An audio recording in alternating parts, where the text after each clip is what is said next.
Chapter 1. A Family Full of Shadows. Growing up in that blue-shuttered house felt like living in a perfect postcard. My mother taught music at the local elementary school. She baked Sunday pot roasts, her hands always warm. My father wore crisp dress shirts and worked at the car dealership. He came home at 6:30 sharp, had one beer, and watched the evening news before falling asleep on the couch. We went to church every Sunday. Afterward, Mom served pie slices to the congregation like a queen. I was the oldest of four, a position that felt more responsible than a birth order. Jenna came next, bright and curious. Years later, my little brothers Mark and Charlie arrived, 7 and 9 years younger than me. I guided them, algebra, scraped knees, shy first kisses. Proudly acting older, stronger, more capable than I probably was. At 22, I met Sarah in college. Her laugh was a punch in the chest, her eyes slow-burning truths. She asked questions no one else did. We married within 2 years. Everyone admired us. Especially my mom. Mom and Sarah became inseparable. Too quickly, perhaps. They cooked together, chatted over coffee, shared shopping lists late at night when I'd be alone on the couch, watching football reruns. Their bond had beauty, but in retrospect, something dangerous thrummed underneath. There was increasing secrecy. Inside jokes, sudden whispers, hidden smiles when invited to dinners.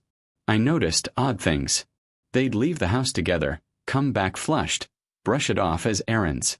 When I arrived, they'd stop mid-laugh like they'd been caught dreaming. I smelled it long before I named it. Denial. Still, I ignored it. Because who would suspect their wife was closer to their mother than she ever was to me? Who would believe what lurked beneath that polite smile? Chapter 2. The Joke That Changed Everything. Thanksgiving that year was supposed to be ordinary. The whole extended family at the long-oiled oak table. Plates clattered, laughter echoed. Mom's casserole bubbled in the oven. Dad called for seconds. I cracked jokes. Jenna teased. Mark and Charlie fought over the last dinner roll. Then Jenna dropped it. "I think Charlie looks more like Sarah," she said. "You know Mom's type." Silence swallowed the room. Forks hovered. Chairs stopped scraping. Mom's face paled. Her hand froze over the green bean casserole. Sarah's eyes narrowed, finger tapping her glass like she was waiting to smash it. Jenna realized too late what she'd done and babbled. "I didn't mean." But some truths don't need effort to land. They just land. The air inside that house shifted. I had a sudden awareness, like a sound turned on in my mind. Something old and buried woke. After dinner, I stayed quiet. Ate pie in the living room alone, watching shadows swirl across the windows. I smelled peppermint from Mom's candle. Heard muffled voices leaking from the kitchen. But most of all, I heard a dull roar in my head. I am not blind. I am not stupid. Chapter 3. The Awakening. Late that night, I went upstairs to Sarah's perfume on her dresser and paused. I asked her in the bathroom later about Jenna's joke. She said, with forced levity, "That was ridiculous. Don't take it seriously." But she wouldn't meet my gaze. A spark ignited. I felt the first taste of suspicion. Over the next weeks, I became hypervigilant. I watched Sarah's phone light up. I noticed how often Mom showed up at our house, unexpectedly. I eavesdropped during kitchen mornings. I noticed Sarah and Mom coordinating outfits.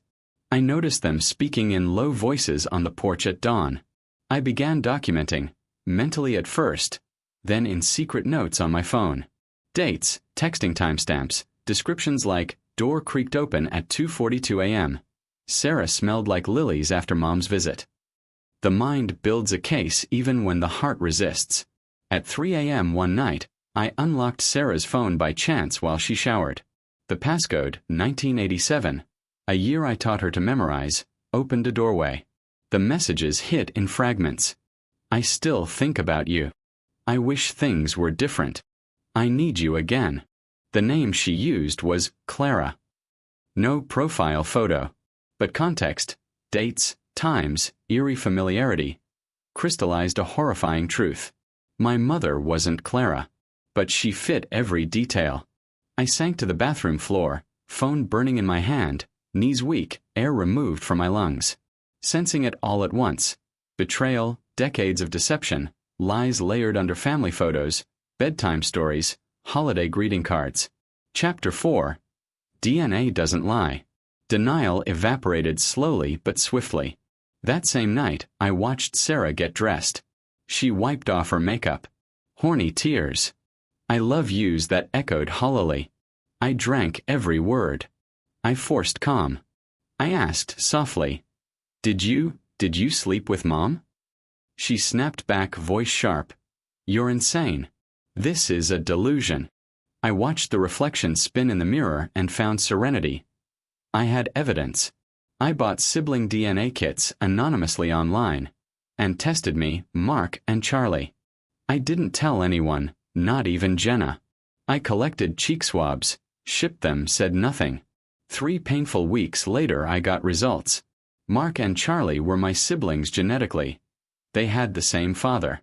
But they also shared another marker that only they and I shared. A marker neither Jenna nor I shared with Dad. It meant they were half-siblings from my mother's side, conceived with someone else. Shock gave way to a hollow calm. I read the result a dozen times. A breathless truth. Sarah had been sleeping with Mom for years. 2 decades. Every childhood memory fractured. Every family holiday tainted. Every mother's hug reeled out of place. The world tore and left a jagged wound. Chapter 5. When the ground falls away. I didn't freak out immediately. I didn't shout. I took the printed test results, walked into my dad's garage while he was changing oil for Jenna's car and laid the paper on the hood. He stared.